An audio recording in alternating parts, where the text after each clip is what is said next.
Hello guys, সবাইকে স্বাগতম জানাচ্ছি আমার ইউটিউব চ্যানেলে। আর আজকে আমরা আলোচনা করব আরসিবিকে নিয়ে, যেখানে আরসিবি তাদের টানা তৃতীয় পরাজয় হয়েছে আরসিবি। তারা 5 ম্যাচে টানা তৃতীয় পরাজয় নিয়ে সম্ভবত টেবিলের নবম স্থানে রয়েছেন। গাইস, কালকে ম্যাচেও আপনারা দেখেছেন যে আরসিবির কাছে কিন্তু ভালো ব্যাটিং, বোলিং, ফিল্ডিং কিছুই নেই, যেখানে বিরাট কোহলি একাই ব্যাট করছেন। যেখানে পুরো টিমের রান 183, সেখানে বিরাট কোহলির ব্যক্তিগত রান 113। সো বাকি ব্যাটসম্যানদের যদি কথা বলি আমরা, কি করেছে বা কেন তাদেরকে দলে খেলানো হচ্ছে, তাহলে তো বিরাট কোহলি একাই খেলতে পারেন। বোলিং বিভাগে আপনি তেমনভাবে কাউকে দেখছেন না। মোহাম্মদ সিরাজ নাকি আরসিবির মেন স্ট্রাইক বোলার, সে কিছুই করছে না, একটি ম্যাচেও ভালো পারফর্ম নেই তার। মায়াঙ্ক ডাগার, কেন তাকে দলে নেওয়া হয়েছে আমি কিছুই বুঝতে পারছি না। ক্যামেরন গ্রিন, কেন তাকে ম্যাচের পর ম্যাচ খেলানো হচ্ছে সেটাও বুঝতে পারছি না। যেখানে উইল জ্যাক্স বেঞ্চে বসে আছেন, লকি ফার্গুসনকে কেন খেলানো হচ্ছে না, কারো কোনো আইডিয়া নেই।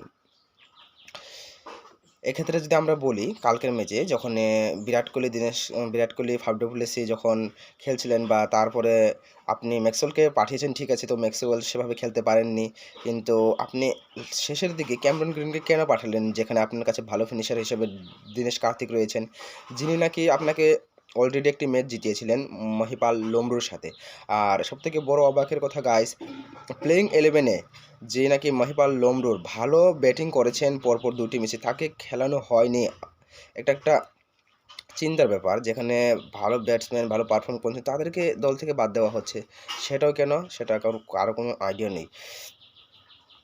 আর ফিল্ডিংও যদি আপনি বলেন, সেখানে ফিল্ডিং মিস, যদিও বা বিরাট কোহলি কেসটি নিতে পারতো। বিরাট কোহলির গাছ তেমন কোনো ব্যাপার নেই, সে কিন্তু ভালো পারফর্ম করছে। কালকে 100 রান করার পরেও টিমকে জেতাতে পারলেন না। আমার মনে হয় যে বিরাট কোহলিকে এখানে বোলিং করতে হবে, তো তারপরে দেখা যাক আরসিবি জিতে কি না। বাকি প্লেয়ার যে জন্য কেন নেওয়া হয়েছে, ইয়াস দেয়াল, যাকে নাকি গুজরাট থেকে নেওয়া হয়েছিল, যে নাকি রিঙ্কু সিং তাকে 5টি ছক্কা মেরেছিল, সেখানেই ভুল হয়েছিল। তাকে 5টি নয়, তাকে 6টি ছক্কা মারা উচিত ছিল। আর কেনই বা তাকে দলে নিয়েছে আরসিবি, সেটা স্ট্র্যাটেজির বাইরে।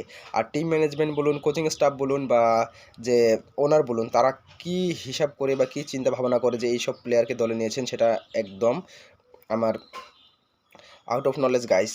আর যদি এভাবে আরসিবি খেলতে থাকে, তো আমার মনে হয় না আর বাকি কোনো ম্যাচ জিততে পারবে। বাকি যে 9 ম্যাচ হাতে রয়েছে, সেখান থেকে কোনো ম্যাচ জিততে পারবে আরসিবি বলে আমার এমন কোনো ধারণা নেই যে বাকি ম্যাচগুলো আরসিবি জিতবে। তার থেকে বড় কথা হলো গাইস, টিম গেম যেটা হয় 11জন প্লেয়ারকে নিয়ে বা টিমে যতজন থাকে, কিন্তু এখানে তো বিরাট কোহলি একাই খেলছেন। বিরাট কোহলির আসলে পুরো কপালটাই খারাপ, কারণ তিনি লড়াই করে যাচ্ছেন আরসিবিকে ট্রফি জেতানোর জন্য, কিন্তু বাকি প্লেয়ারদের কাছে কিন্তু তেমন সাহায্য পাচ্ছেন না। যেখানে বিরাট কোহলি খেলছিলেন ভালো, সেখানে ডু প্লেসি ধীর গতিতে খেলার পরেও সেখানে সে আউট হয়ে যায়। মাত্র 133 স্ট্রাইক রেট খেলে তিনি 44 রান করেন। এক্ষেত্রে আমি মনে করি না যে বিরাট কোহলি কিছু করার মতো আর বাকি আছে। বা এক্ষেত্রে ফাফ ডু প্লেসিকে প্লেইং 11-এর বাইরে কেন পাঠানো হচ্ছে না, বা অবশ্যই তা নিয়ে ক্যাপ্টেন সেটা মানছি, কিন্তু তাকে প্লেইং 11-এর বাইরে কেন রাখা হচ্ছে না। ম্যাক্সওয়েলকে কেন খেলানো হচ্ছে বারবার, নাকি বোলিং করছেন নাকি ফিল্ডিং করছেন, না ভালো ব্যাটিং করছেন, কোনো কিছুই ঠিক নেই। তো কেন খেলানো হচ্ছে সেটাও আমার নলেজের বাইরে। আর আপনার কাছে তো এমন তো নেই, প্লেয়ার নেই, উইল জ্যাক্সকে কেন খেলানো হচ্ছে না, যিনি একজন অলরাউন্ডার। একবার ট্রাই তো করা যেতেই পারে যে ম্যাক্সওয়েলকে বসিয়ে একবার উইল জ্যাক্সকে খেলানো যেতে পারে। তো ট্রাই কেন করানো হচ্ছে না, লোকি ফার্গুসনকে কেন খেলানো হচ্ছে না। সো অনেক প্রশ্ন গাইস। আর মহিপাল লোমরুরকে বা কেন বা প্লেইং 11-এর বাইরে রাখা হচ্ছে, যিনি নাকি একজন ভালো ব্যাটার, তাকে বাইরে রাখা হচ্ছে। সো একটা লজ্জাজনক হার আরসিবির। আর এভাবে যদি খেলতে থাকে, মনে হয় না এই বছরও ট্রফি তো দূরের কথা, কোনো ম্যাচ জিততে পারবে, সেটাও আমার কাছে মনে হচ্ছে না।